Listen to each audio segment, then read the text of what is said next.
DBC news এবং DBC নিউজের যে রাজকাহন একটা অনুষ্ঠান পরিচালনা করে নাজনীন মুন্নি, সেইখানে অপ্রাসঙ্গিকভাবে আমাকে নিয়ে বিশ্রী মানহানিকর বক্তব্য প্রদান করেছে।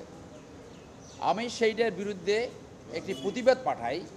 প্রতিবাদ পাঠাবার পরেও আমাকে বলারও সুযোগ দেয়নি, তারা ক্ষমাও চায় নাই। অনুষ্ঠানটা প্রচার করেছিল 19/3/2024 তারিখে।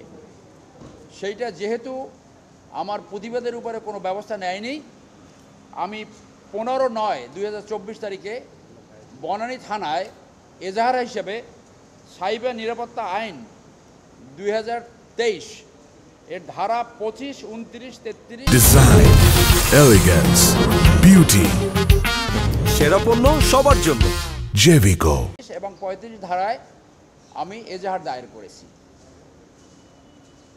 এইটা হলো ফার্স্ট ইস্যু। এখানে আসামি করা হয়েছে ডিবিসি নিউজের বিপক্ষে, এটার পক্ষে ব্যবস্থাপনা পরিচালক 2 নম্বর আসামি শাহজাহান, 3 নম্বর আসামি নাজনীন মুন্নি, 4 নম্বর আসামি এম মঞ্জুরুল ইসলাম, 5 নম্বর আসামি শহীদুল ইসলাম যে ব্যবস্থাপনা পরিচালক, এবং 6 নম্বর আসামি Iqbal Sobhan chairman DBC news.